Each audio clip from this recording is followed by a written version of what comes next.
do you want to introduce our guest and let our listeners know who we're having this Sunday? Yeah, we are. I'm actually really excited about this guest this week. So we're going to have Shango on. He is the host of a podcast called Shaping Fire, which is all about the science and some technology as well of cannabis. So I actually was not a fan of podcasts previously because it was the age of This American Life, and sometimes they were good, but sometimes they weren't, and I was just kind of like, podcasts, I don't know, maybe not super interested in those.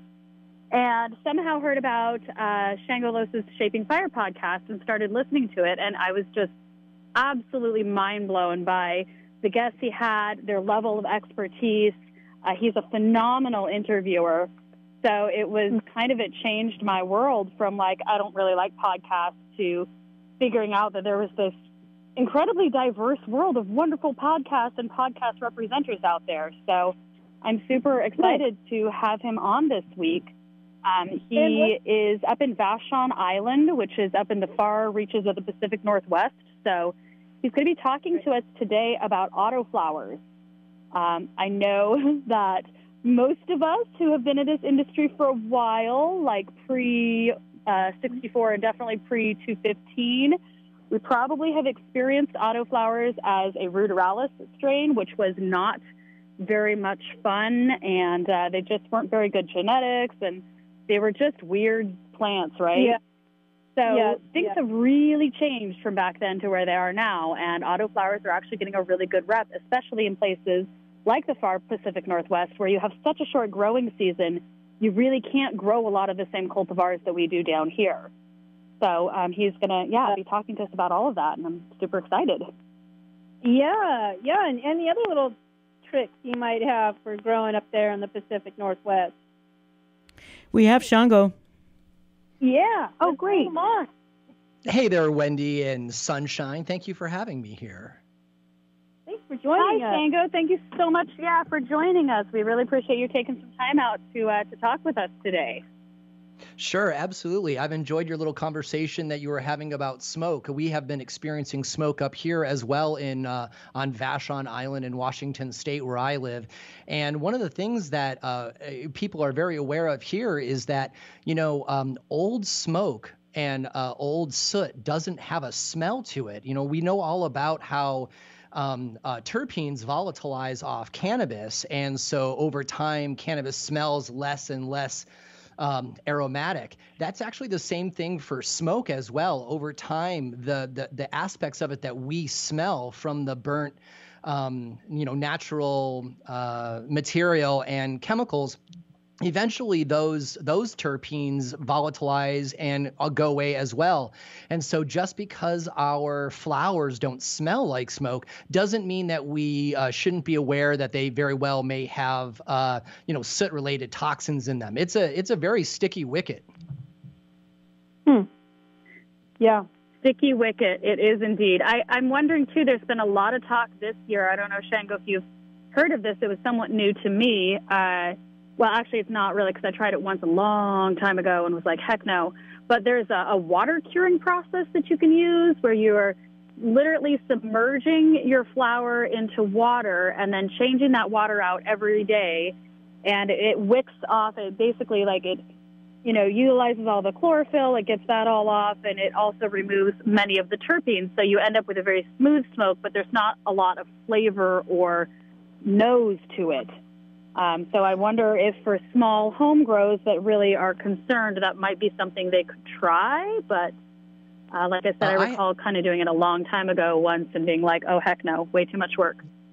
Yeah, I agree with you on that. I've only tried that once before with one plant. Being a host of a podcast, I try everything once, right?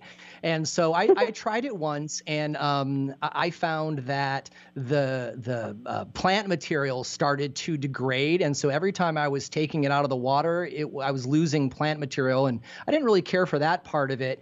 And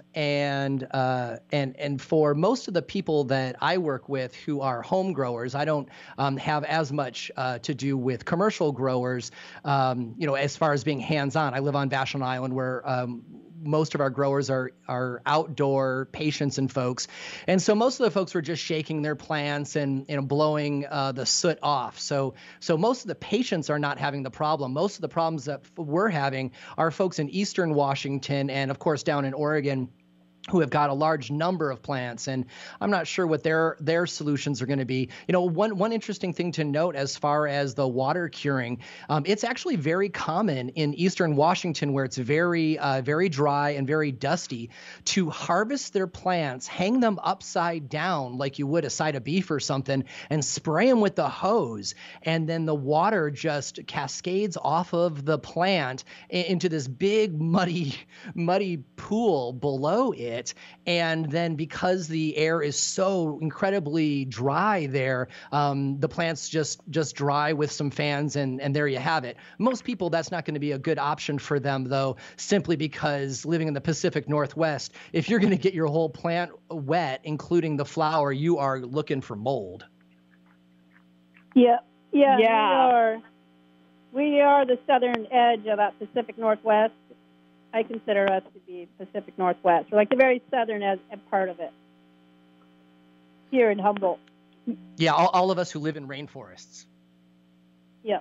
Yeah, we've definitely, like I said, we've played with the bud washing technique previously, and we found that it just, the oxidation that occurred was so rapid, it was really kind of hard to get around. But I don't know if that was because of the vinegar and baking soda, and then you moved it to a hydrogen peroxide, and then you moved it to a plain water rinse. And, it was a decent amount of product we were moving through, so we started moving through it rather rapidly. So I feel like maybe we didn't rinse it extremely well. But, it's going to be interesting to see when testing starts coming through as to what this is going to look like for commercial cultivators in California, especially with our testing that requires less than 25% contamination for foreign particles. And I don't know if that's 25% of the entire bud, 25% of the buds have something on them, or what might be the case. Processors are definitely going to have their hands full this fall and winter, though, for certain. Right. I hadn't thought about that. About the contamination. One thing for sure, they're going to be getting smoky packs on the East Coast for the unlicensed market, no doubt. They probably already are. Yeah. Shango, actually, we're getting almost close to the top of the hour already, which is crazy. I feel like we just started conversing, but real quick, do you want to kind of talk a little tiny moment here about some of the I know you're a big proponent of the autoflower, right? Oh yeah, big proponent of it. It's not something for every single grower, but it is definitely a good plant for a large swath of the the total number of people who grow. So if you want me to segue into that, I would be happy to. Yeah, let's do that at the top of the hour. Let's go into that some more. All right. And I'd be curious to learn about that. One thing I've learned from teaching about autoflowers primarily to patients for the last few years is one of the things I've learned is what I've learned from folks down in your area, right? Because there's a lot of resistance to autoflowers from the traditional heritage growers right off the bat, because generally speaking, while there are some larger, cultivars of autoflowers, most of the plants are smaller. They top out somewhere between 3 and 5 feet. They're a little thinner in yield and bud structure, though the terpene profiles are often incredible, and there's a lot of good terpene profiles on the market now. Folks really love those monster trees. And I talk to folks who are heritage growers, and they're like, listen, everybody loves a beautiful tree, right? Especially down where you are, we all love the redwoods. But one of the things that really brought large trees, cannabis plants to prominence was the 99 plant maximum. Because suddenly, if you only were allowed to run 99 plants legally, each one of those plants had to just be incredible and huge because you were limited in number. And so that really added a lot to the mystique of the big plant beyond just the sheer beauty of it. And so the people who most quickly embraced autoflowers are people who are not as concerned about the 99 plant minimum. And so the four categories of those people tend to be, number one, first and foremost, and the folks that I'm most active teaching autoflowers to, which is patience. Because while large plants are certainly sexy, they are challenging for many patients who may have mobility issues or space issues or an ability to break them down and work the plant themselves, right? A lot of us, when we're harvesting those big plants, we're on ladders, we're using multiple people sometimes, and this is just not something for patients. And so right off the bat, autoflowers were something that were embraced by patients because they were a smaller commitment. You got high cannabinoid profiles. They smell good. They give a sense of success. And probably most importantly, they give a sense of self, being able to take care of yourself, right? Getting your medicine. Thank you. Self-sufficient. That's exactly what I'm trying to get to. And that's really important for patients who are used to depending on caregivers and doctors and very often they're also depending on food banks and things like that. So to have a plant that you can grow yourself and harvest yourself and make your own medicine is a fantastic win. So that's the first group of people. The second group of people are home growers who are perhaps growing indoors, where having a monster plant is not important. In fact, they may be growing in a tent. And so some of the challenges with regular seeds is that, they can often outgrow the tent if you're not on top of, keeping them topped and trimmed and all that. But with autoflowers, they really fit a 4x4, by 70-inch tent really well, where you don't have to top them at all. So it makes them very convenient for an indoor tent. And also a lot of home growers also need to use a certain amount of discretion when they are at home. Now, I recognize that, where you live, you have a personal plant minimum. And so that's great. So people don't really have to hide them as much unless they are concerned with their neighbors swiping them or something. But here in Washington and for most of the rest of the country, you still need to hide your plants because we don't have a legal number of plants that you can grow in Washington without a medical card. And that's still how most of the country is. And so for people who still need to tuck their cannabis plants in between their tomatoes and their corn in their garden, autoflowers are a really fantastic option because there's a lot of bang for their buck and they tend to grow out horizontally instead of just upwards. And many of them have got, phenotypically they don't look as much like cannabis plants. I mean, the leaves are the sun leaves are still recognizable, but the plants themselves, many of them don't have the traditional structure. So that's the second category is homeowners. The third or fourth category is commercial THC growers. Now, this is something that I have found more and more commercial growers down in California reaching out to me to talk about this because they've realized that right in the summertime dearth of cannabis, that July, August time when all of last year's outdoors is long gone, there is some indoor around, but really everybody's getting ready for depths to harvest and then full terms to harvest.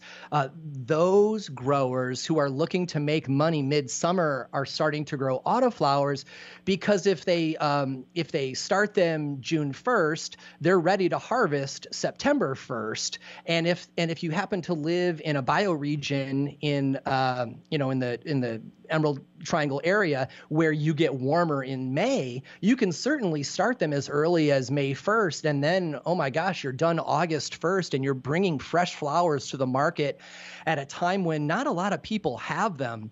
And so you get people growing them either to, move into the flower market. But honestly, most of the people who I've talked to in your area who have been trying them, they're growing them to put into the extraction market so that they can bring fresh flowers with unique terps.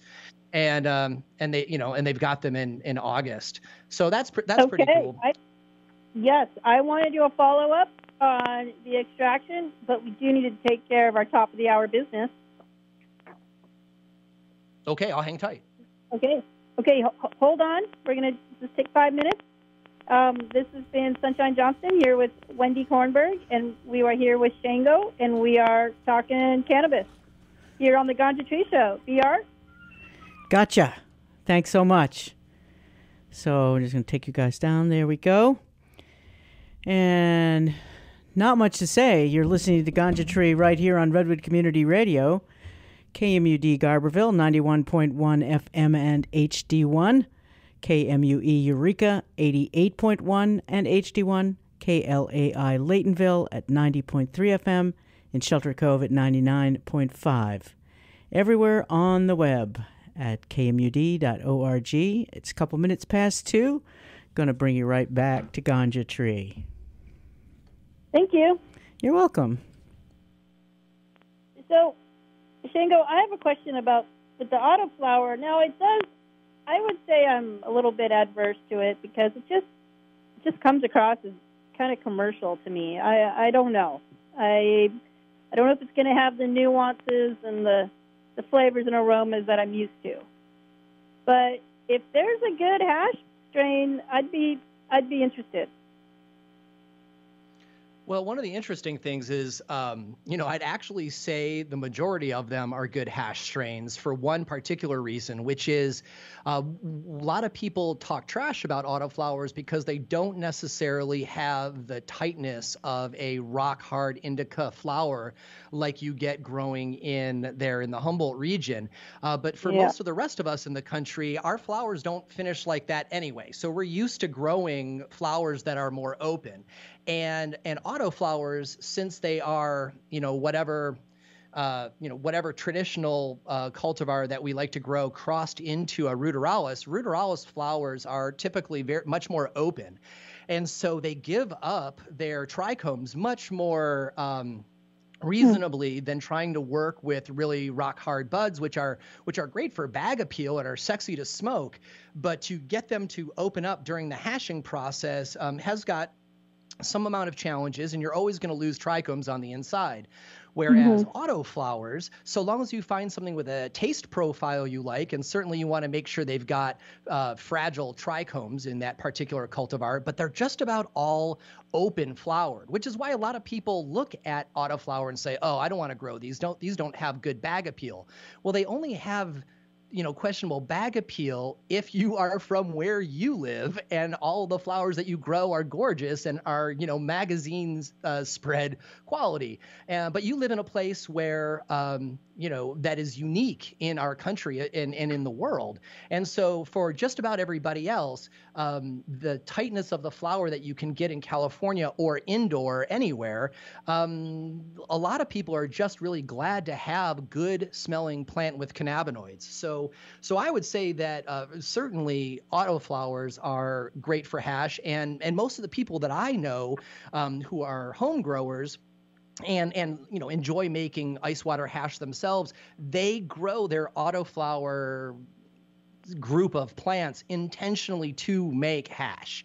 And so maybe they'll have some full terms for smoke and to take to parties because they look sexy, but then the hash that they're making is from the autoflowers. One of my favorite autoflower hash making cultivars is actually from Daniel at at Heart Rock Mountain. He's got this fantastic cultivar called Lion Claw, and it's got all the full flavor that you were saying that you were concerned about missing from a full-term plant, because it's got that tang you get from alcohol esters that a lot of the early autoflowers didn't have. They were looking for complexity, and the Lion Claw from Heart Rock Mountain, this is the first one that I came across where I got a reliable 6-foot plant. It had the full flavor. It had great bud shape, and that looked kind of like a Northern Lights 5 plant traditionally looks like, and they're really good. The thing about it is you got to grow a lot of them, right? I've probably been involved with growing 80, 85 different cultivars. And there were a lot of losers. There's no question about it, that there were a lot of them that were just kind of mediocre.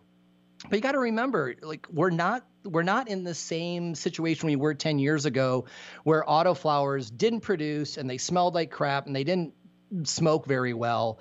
We're 10 years later, and while they might not be the same as the epic genetics that come out of the Humboldt, and the Emerald Triangle area, this is a game that's just getting started. And as more and more of the solid heritage growers start to move into autoflowers because of how useful they are, I think that we're going to find the terpene profiles getting more along the lines of what you expect from a photo period. But don't think that the autoflowers don't smell good. If you're growing an autoflower and it doesn't smell good, it just means that you've got the wrong autoflower. How did real quick too, I think that part of the problem that a lot of people have with the autoflowers on the commercial market is they're not in that. California's got this whole idea that you need to be above 20% THC, and the autos that I've seen, the testing on them, they're not coming back anywhere close to that. The closest I've seen was somewhere in the high teens for total cannabinoids, and I think THC was resting around 14%. And maybe for hash that works, but even the hash makers that I know don't really want to mess with something that's that low in THC. So I don't know if California commercial market is quite there yet with its ability to embrace the autoflower as it exists, but I do love the idea of breeding it and starting to, taking those breeding projects and dialing them in after a few years. I think that there's a lot of growers in your area that gave them a try this year, right? Like, for example, I'm familiar with the folks at Moontime Medicinals there in Garberville. And they've got this beautiful hugelkultur that they have uncovered, right? And so if they run their full terms there, they do often catch some weather at the end of the cycle. And so this year they grew 6,000 square feet, is it? Anyway, a huge hugelkultur full of these autoflowers. And they finished the end of August, and they were beautiful, and they were able to move them into the extraction market. Now, are autoflowers going to be ready for the California flower-only market now? That's kind of a stretch, but you also got to remember where you are as far as the totality of the market. You guys are growing Olympic level plants and genetics. And so, yeah, it's probably going to be more for patients and home growers and extraction and hashing at the beginning until they get some of that sexy bag appeal of the stuff that you normally grow. And how are autoflowers, how are those bred? I mean, could I take a strain of mine and turn it into an autoflower, or do you know much about that process? Well, while I'm not breeding autoflowers myself, I interact with a lot of breeders who are doing it because, I have been carrying the gospel of autoflowers across the country with talks, and so autoflower folks who are breeding reach out to me and saying, "Hey, what are you hearing? What are you learning? What do you think of these seeds?" And so they are, you are choosing a ruderalis cultivar that you like, and the ruderalis lineage, if you will, has come from Siberia in Russia, and they have got very short summers and very early winters. And so these plants were discovered that are used to very short summer times. So as soon as they are biologically mature, they immediately go into flower. And so that is where we get the short season from. And then folks take their favorite regular cultivars, like the one that you have, that might be a farm specialty for yours, and they cross them into the ruderalis. And then your first wave, you'll have a certain percentage, and then you'll sift those. And then normally, this is where I become less involved at this point. But normally by the second generation, you have yourself at a significant number of autoflowers, and you're ready to breed those for market. It does take a bit of work. It's certainly not as simple as just pollen chucking, like we all love to, everybody can do a simple cross. These take a little more effort and more time to sift. And instead of making a seed in a season, you're talking about more like 3 or bringing your project indoors. So the short answer is, yeah, you can totally take your favorite strains from your farm and make them autos. If you decide you want to take on that project. And while I've seen most of the mainstream cultivars that have been auto-flowered, they do have a slightly different taste because the ruderalis does carry some of its own flavor profile in there. But the more you work it, the closer it can be to your original ideal. And honestly, it isn't always that the ruderalis makes the plant taste worse. Sometimes it can actually round out the taste of a plant that originally was only one note. Yeah, I remember these two way, way, way back. Maybe Wendy does too. The ruderalis name. The first time I heard it was probably like late 80s or something, and they were kind of popular with the guerrilla growing techniques too, because the plants did stay smaller and they were kind of easier to tuck away and hide under the bushes. But that was the first I heard of it, and then that was it. Maybe they came and went, but now they're coming back. Yeah, we definitely played with that back in the day, and again, it's not the same thing as it was, because back in the day, it was really not good. I mean, it was literally, we didn't even know the term we knew the term ruderalis, but we called it ditchweed, because it was like the stuff that grew in the ditches, and it didn't have flavor, it didn't have terpenes, it really didn't get you very high. It was much closer to what we consider hemp nowadays than what we are now using the terminology of an autoflower, which is, it's been interesting. I'm kind of wondering, like, who was bringing it back, because I don't think it's just popped into the scene as these amazing autoflowers, but yet I haven't heard about the people. Like, this should have taken at least, 3 to 4 years to get the right ruderalis and get the strain at least a little bit stabilized so that your cultivars are decent, and then working that strain through to increase your cannabinoids and your terpenes. And yeah, just like you were saying, Shango, just working that line to increase the positive aspects of what you want in your cultivar and decreasing those negative aspects that used to come with ruderalis back in the day. It's funny that you say, you wish you're surprised you hadn't heard of it, or you should have heard of it. And the thing is that autoflower people, because of the bad, because of the trash that is talked by many heritage outdoor breeders, autoflower breeders were laughed off of forums and stuff. And so the arrogance of heritage growers and people who just wanted to grow big trees caused the autoflower people to have to create a community of their own. And so there actually is a huge community of autoflower people nationally that your listeners can connect with at autoflower.net. Because the autoflower breeders who, were pushed off these other forums by just being laughed at, they're like, fine, we're going to take our ball and go home. And so they went home and they started their own breeding community, and they have been working together and trading genetics and trading best practices and, developing the better ruderalis that, imparts the timing but not the taste. And now there's, not only a lot of commercial growers that are putting out, commercial breeders that are putting out, commercial quality seeds. I mean, heck, most of the commercial hemp market is based on autoflower seeds. But then also there's so many bedroom breeders who are breeding exceptional seeds now that are available at commercial scale that you can get.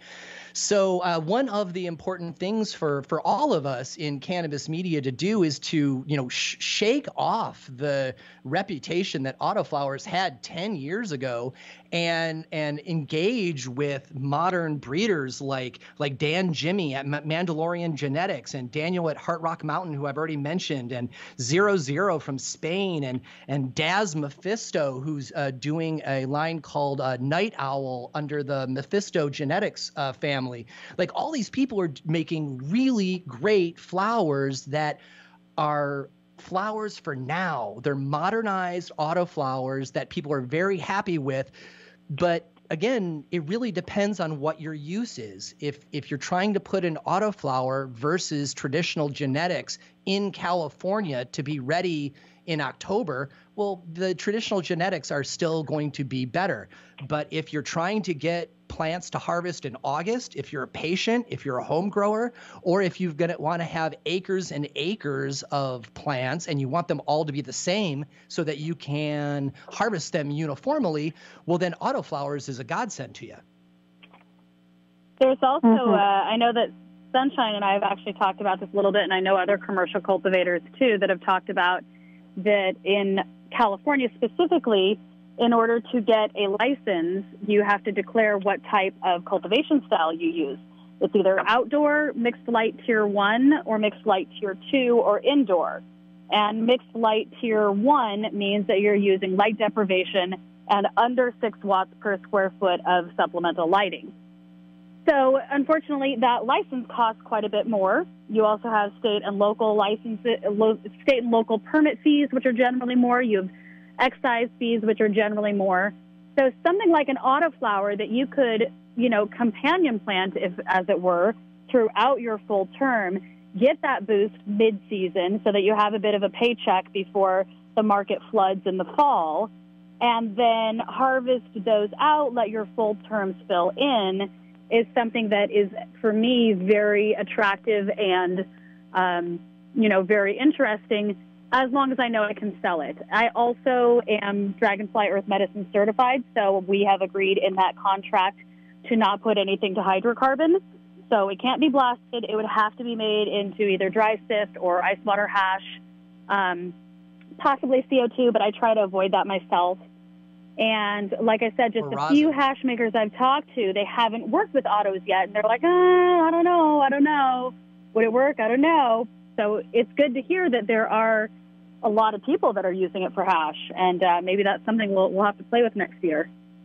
It's kind of funny to think about that even though California is a leader in everything cannabis, because the rest of the country has got worse weather than you are, California folks haven't really necessarily had the need to explore outside of traditional seeds. And in this, probably maybe only this one way, California might be catching up with what the rest of us have been doing for a few years because we don't have your weather.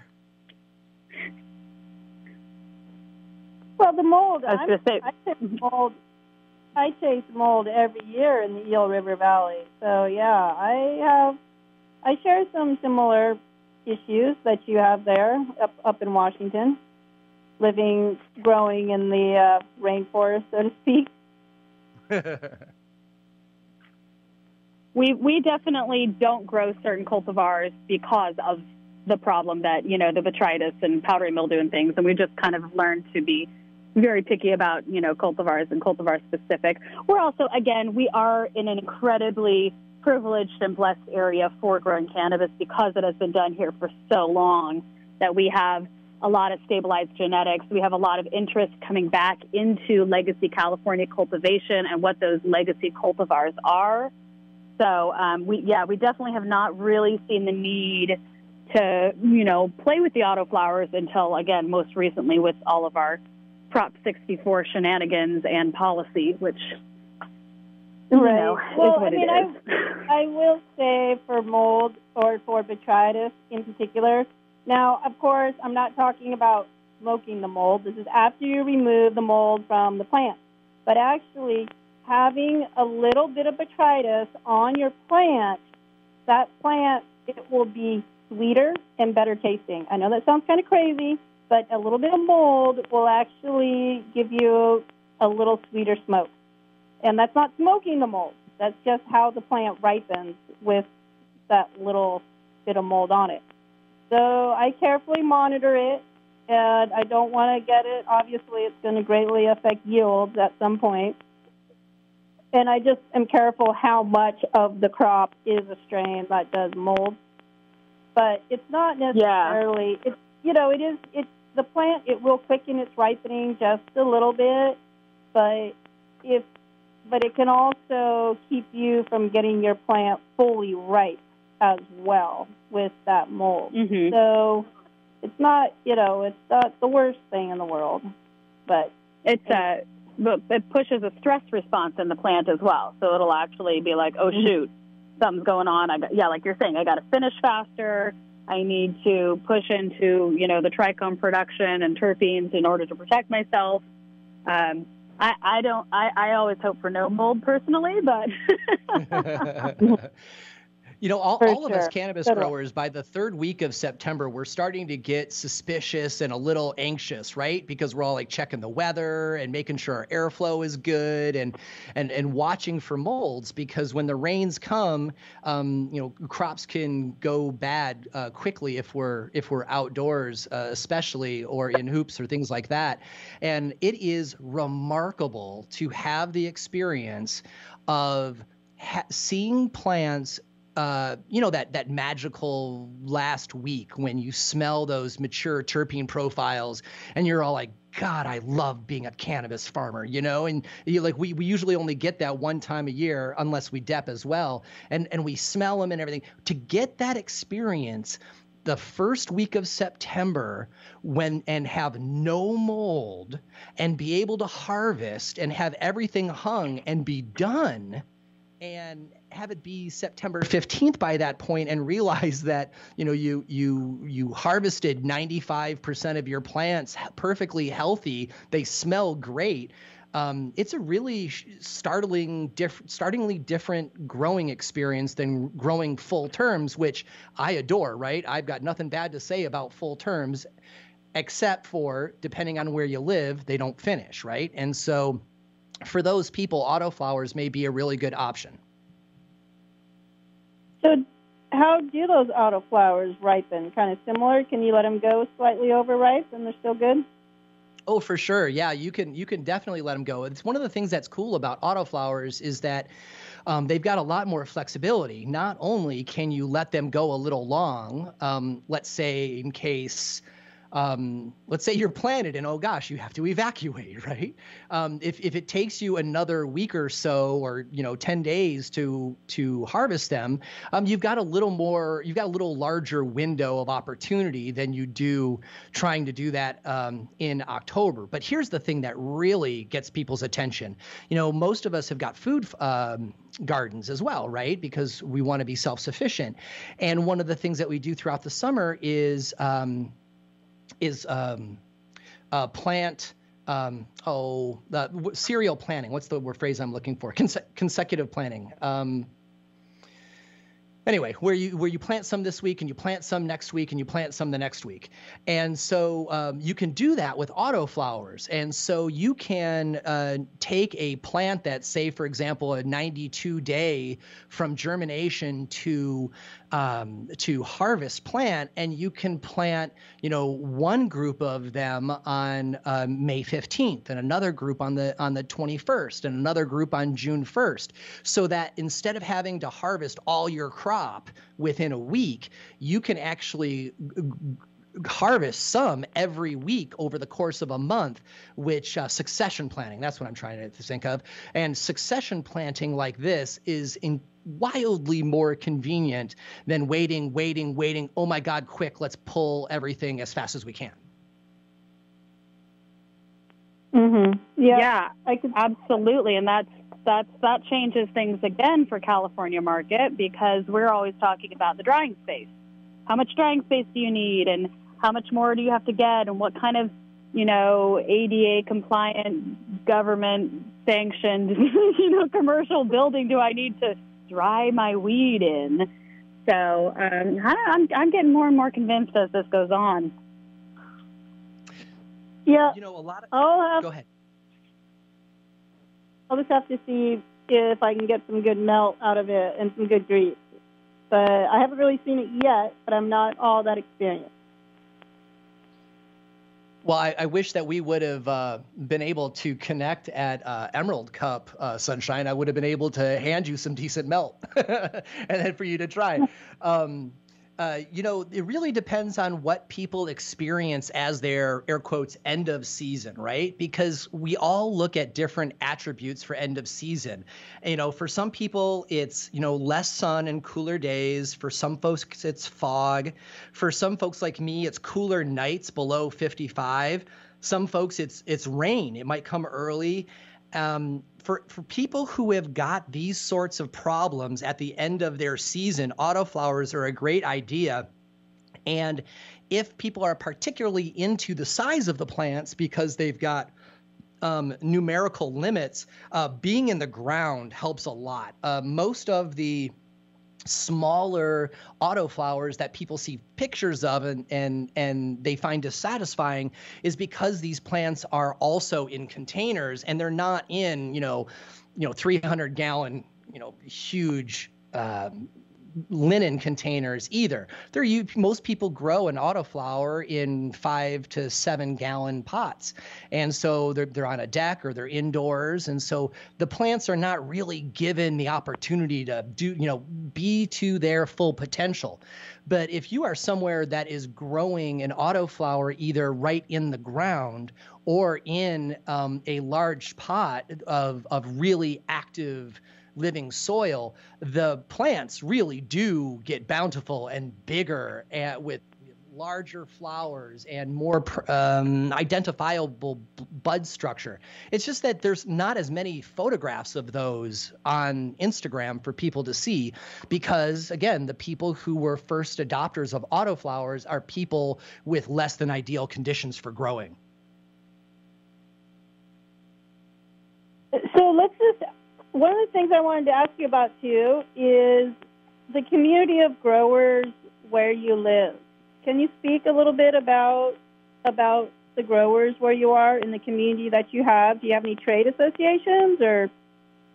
Sure. So here on Vashon Island, we have gone through a very significant transition since the normalization and the existence of a licensed market. So historically, Vashon Island has been a very popular, unlicensed, underground cannabis growing community. We had good flowers coming out of here. We had an array of good purple genetics like OVP, which here is known as the original Vashon Purple.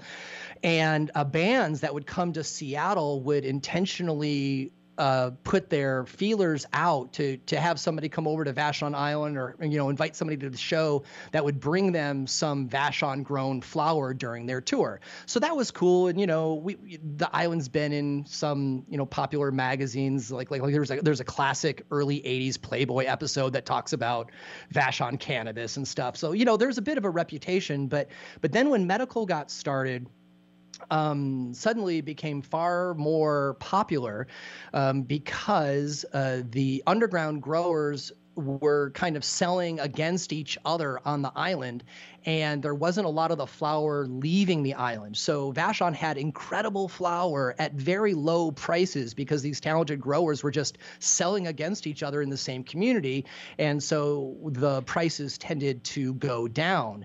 Once medical started, that's where I got involved more with cannabis here on Vashon Island by starting a trade organization here called Vimea. Originally, it was the Vashon Vashon Island Marijuana Entrepreneurs Alliance, but since licensing, we've changed the E from being entrepreneur to being enthusiasts.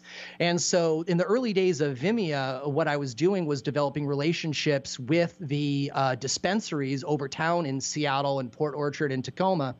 And we were moving the flowers that were grown on island into dispensaries all around the Seattle area. And so that was great. You know, farmers were happy because they were getting more for their pounds. And also we started doing things like bulk buying soil and other soil amendments and inputs in bulk as a group, and then splitting them up so that everybody could save money. And we started having meetings, and then the laws changed, right? Like, I know how Prop 64 screwed so many of your people, and the same thing happened here. And so they gave licenses to a whole bunch of people who were new to the industry and were not part of the medical scene, and then they limited the licenses. And so a lot of people who wanted to transition from the legal-ish medical market to the more legal licensed market were not given that opportunity. But then, as you all are experiencing down there, they started cracking down on everybody else who doesn't have a license. And so it became the people who were growing for the medicinal market and doing so with some amount of legal protections now don't have the stores to take their product, and also are under much greater risk. And so we've seen this change from there being maybe 24 significant traditional market growers back in the day, and then a whole bunch of small things, but 24 big ones. And granted, we only have about 10,000 people on the island, and that transitioned to, oh my gosh, several hundred medical growers on the island. But now the commercial scale black market unlicensed folks are mostly gone on the island. And the medical people are definitely gone because there's no stores to sell into. But what we have now is a lot more people growing for their own head. So you've got a lot of people who used to be afraid to grow, 5 or 10 plants for themselves, a lot more people doing that for themselves. So we've got a much more decentralized grow for yourself environment here on the island. And the people who are not growing for themselves are either buying in the still existing, heritage market on the island, or honestly, people go to the 2 stores on the island. Even though the prices are high, and can you believe it, we don't test for pesticides in Washington. The convenience and the variety is really great because you don't find a lot of people growing sativas on the island because they can't grow outdoors here. And not a lot of people want to spend 12 or 13 weeks of electricity to essentially get the same price as you would a bag of indica. And so the market's really changed here. It's a very unusual thing. Yeah, one of the things that I want to just recognize Washington for, and I think he's also a member of your community. Is it David Rice? He came from Humboldt originally, but one of the things is sun-grown. If Washington had not passed sun-grown with their legalization, it might have been harder for us in California, believe it or not. And I'm like, really, that was Jeremy Moberg from Canasol Farms. Yep. He also had a lot to do with getting sun-grown into Washington. And I believe that also helped us here in California. I agree. Jeremy Moberg he's a force to be reckoned with. He not only is a high energy person who does a lot of research, but he doesn't take no for an answer very often, and he's got a lot of inertia behind him. And so I've interviewed him on my first podcast for Ganjapreneur, and we talked at length about the importance of sun-grown, both for cannabis culture, but also it was important to not make all flower have to be grown indoor with electricity. I mean, eventually we're going to be growing indoor with solar, but the batteries are not quite there yet. But we will get there eventually, and one of the worst parts of indoor will be gone, and that'll be great for everybody. But you're right. Activists like Jeremy and the Sun Growers Association, and of course all of the beautiful sun-grown people that you've got down there. It really took us working together because, the politicians mostly, they want, what is the minimum that they have to put on the line to make this happen? And doing the bare minimum to protect yourself politically is really not going to necessarily make the best policy. And for them to say, okay, we're going to allow cannabis, but oh gosh, people might get it outdoors, so you have to do it under lock and key in buildings. That is a crisis of vision. That is people who are not choosing to learn the bigger picture, or they are being influenced by indoor lobbyists. Mm-hmm. Yeah. I think there's a lot of influence going on by lobbyists, and I also think there's some amount of, kind of backpedaling that the politicians have to do, because there's been so many decades of stigmatizing cannabis that now that it's so widely recognized and accepted, it's really hard for them to just be like, oops, our bad. Okay, all cool, just go and do you. It's more like, well, we're not going to necessarily say this isn't dangerous. We're going to say that maybe you need it if you have a medical condition, but we still need to be, conscientious of keeping the children safe. And, there's really, at least in California and a lot of the Western states, this real push of, safety and environmental concern, which are all very legit, but it's funny to talk about environmentalism and then still allow, so much indoor cultivation. But yeah, at any rate, I'm not going to go too far down that road because that's just a whole wormhole in and of itself. But I definitely think that sun-grown and outdoor is, obviously kind of where we need to be pushing, and having things like autoflowers is something that could help those smaller growers get through some of these processes to get to where they would like to be, which is maybe just doing full-term outdoor. There's one thing. There's one thing challenging about autoflowers that's worth mentioning, and that is the fact that you cannot clone autoflowers. And so there is an increased price to growing autoflowers because so many of us will hunt for the particular mom or moms that we really like, and then we will clone heavily, and now we have those plants. But with autoflowers, since you cannot clone them, you have to germinate your seed, and most people germinate it in the final pot or ground, if that's what they're going to do, because they don't transplant well. And that means that instead of buying one pack of seeds and hunting it for mothers and making a few hundred or more clones off of that, if you want 600 plants, you need to buy 600 seeds. And so that is something for people to be aware of as well, because that's not a convenient aspect of autos. So Shango, you said if you want 600 plants, you have to buy 600 seeds. Are these things feminized or are they straight run? Both. Certainly the feminized autoflower seeds are a hotter property, and they are more popular and they sell more because generally the people who are growing autoflowers in the first place have got space, time, or just convenience issues. And man, there is nothing more sad than mentoring or helping out a cannabis patient who grows 7 plants and then 4 or 5 of them end up being male and they have to cull them, right? And then now they're down to 2. Gosh, that's such a sad thing. And so the kinds of people who are first to experiment with autoflowers, they're mostly getting feminized seeds because they want to know if they grow 7 seeds, they're going to have 7 medicine-producing plants. And so certainly there are lots of regular, male-female seeds available in the autoflower market, and they're fabulous, but those are not for everybody either.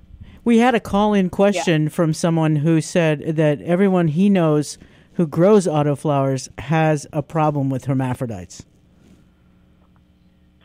Could you comment on that? That was certainly a problem back in the day, right? I can't ask the caller, how many of their friends and where do they live and what seeds do they use and how long ago was that. But, hermaphrodites can show up in regular seeds and in fem seeds and in autoflower seeds. It's sloppy breeding, and you can sloppy breed in anything. The sloppier stuff that I've received from people, I'll see some bananas, right? But I'll see some bananas in my regular stuff as well from a sloppy breeder. So I would say, know where you're getting your seeds, make sure they know what they're doing, and buy good genetics. I was going to say there's been something going on lately also, because we have some legacy cultivars that we've been growing for, forever, and still managed to get some real hermaphrodism this year. And I don't know. I've talked with a lot of people that are like, what is going on? Because this isn't normal. I've seen quite a few grows now, a surprising number that grew really good genetics from really good breeders and ended up having all kinds of very bizarre things happening. The most notable was a early bloom where it did not come out of flower, but then it started putting out vegetative branches, and then those would go into bloom, and that would put out another vegetative branch. Wow. So they were getting all of this, different, kind of like a consecutive planting of corn, but it was all one plant. And it was I've seen that once about 5 or 6 years ago with a cultivar that we got out of China Creek. And it grew great for the first year, and it grew great for the second year, and the third year it did exactly that, and I've never seen it since, until this year when I know 4 growers, different cultivars. One of them didn't tell me who the genetics or cultivar was, but at least 2 breeders, not related. And so while I do agree that most hermaphrodism is sloppy breeding, or it's a cookie genetic, which just has that tendency, and then not good cultivation strategies, and their cultural methodology is off, and they're, have light leaks and weirdness of that sort, or watering issues. But it kind of is interesting to see that there's some weird things happening this year too. And again, I don't know with the hermaphrodism and the autoflowers if that's something like you were saying, if that was current or previous. We never experienced that with autoflowers way back in the day, but like I said, I only played with them once, and then I was not going to mess with it again.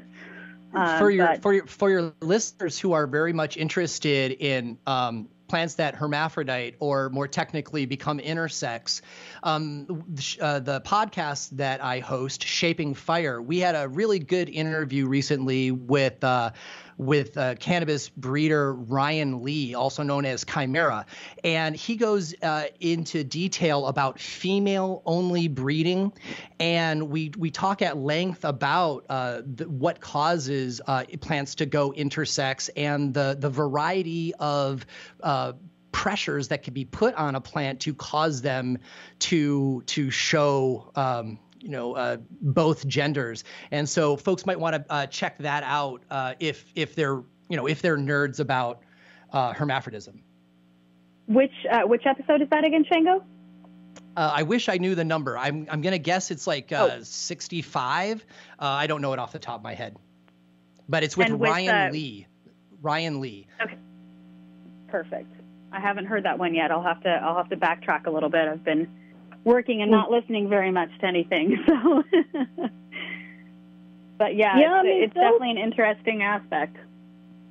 So far, so good on my in-house genetics. I didn't have any hermaphrodite going on or any branches, but interesting. If there's any other callers, there are a few minutes to call into the radio show, and we can't put you on the air, but our engineer BR can take your question, and we can get to it.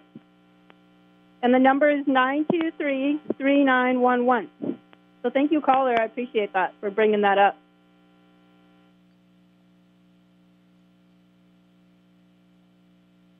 You were asking earlier about growing in the Pacific Northwest, and it's fun because many people consider indoor originating here in the Pacific Northwest, and the first big jumps in lights, starting here. And I must admit, I have not dug deeply into that histories, but it's a common thing for me to hear, even when I'm down in your area at Emerald Cup, people talking about the early tech and best practices coming out of indoor in this area.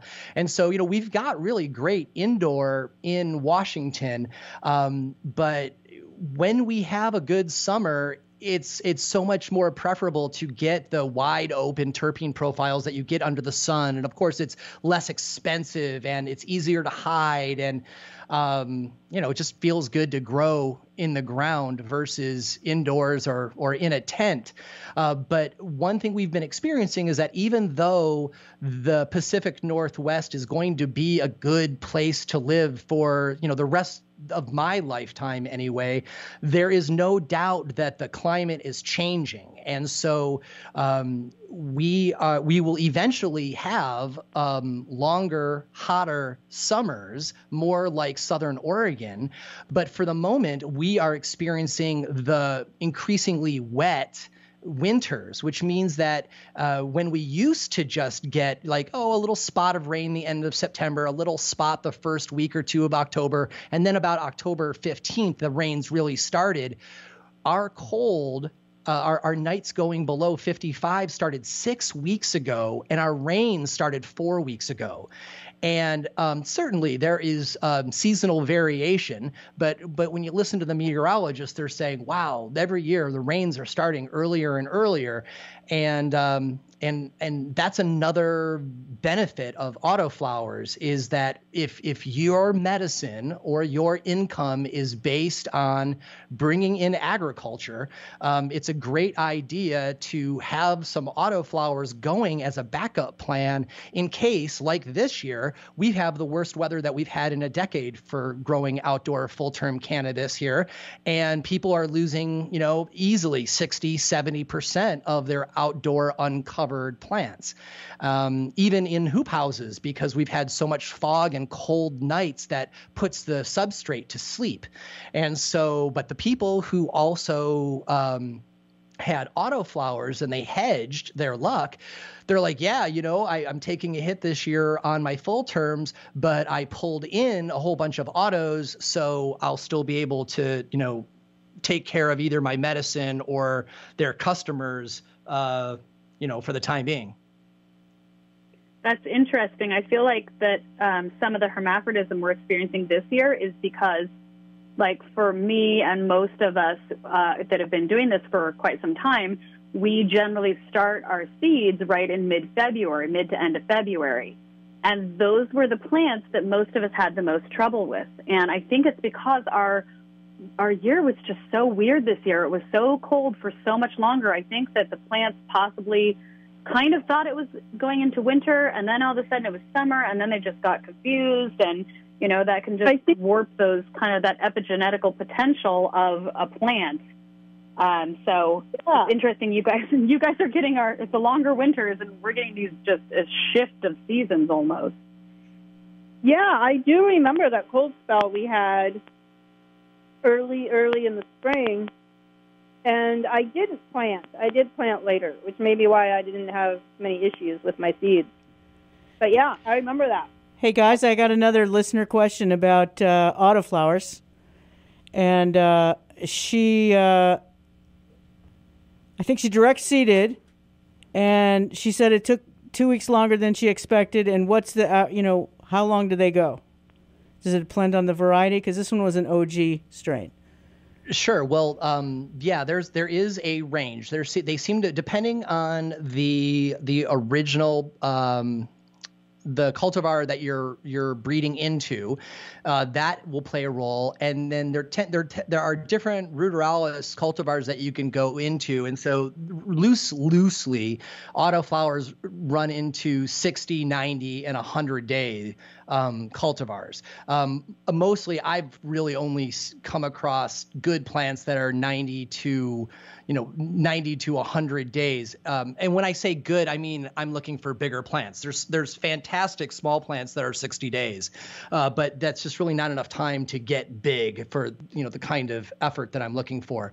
When the plants take longer when direct seeded, it's usually because the plant is not being kept warm enough. Now, certainly, I don't know what the caller is doing, but we experienced that here ourselves. A lot of people tried to start their autoflower seeds May 1st this year, and it was cold here until second week of June. And so a lot of people who direct seeded in the beginning of May, their plants just sat there as sprigs until June, and then they started going off, and they weren't entirely successful. Whereas people who waited a month to June 1st, so they direct seeded into a warm substrate where the microbe life was alive, they popped right up. And these were the same seeds, right? They popped some of them in May and some of them in June. And so keeping the substrate warm, I don't think that in most cases substrates are going to be as warm in May in most parts of the country. One of the workarounds that we've used is to, even though the plants don't like to be transplanted, if you want to grow in the ground, which is always warmer, you can start in a 1 gallon and let the plant start indoors, and then in the first, say, 2.5 weeks, then go ahead and transplant it outside. That way you can transplant outdoors without disturbing the root zone. And a lot of people get away with that, but you want to make sure you keep that root zone warm. So, Shango, you've said a few times that they don't like being transplanted. Is that just that they're going through some heavy transplant shock, or what happened? What's the deal with the transplanting? Yeah, that's exactly it. It's the transplant shock. These plants don't live very long, and we're all used to, with photos, we transplant them, it slows them down for, a little bit, and then they just come on right back, and that's no problem. But if a plant's only going to live for 90 days, the transplant shock slows them down enough to make them really disappointing plants.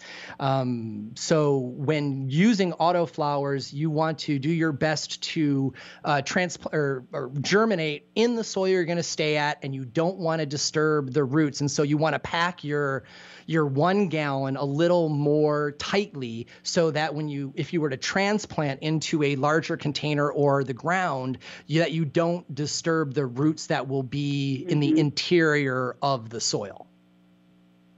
So could you do a direct seed? I mean, it seems to me like, thinking back to some traditional agriculture, what we used to do way back in the day was you had these little things called cloches or hot caps, and you would put that over your tomato to germinate your tomato in ground earlier, and it was just like it created a tiny miniature greenhouse.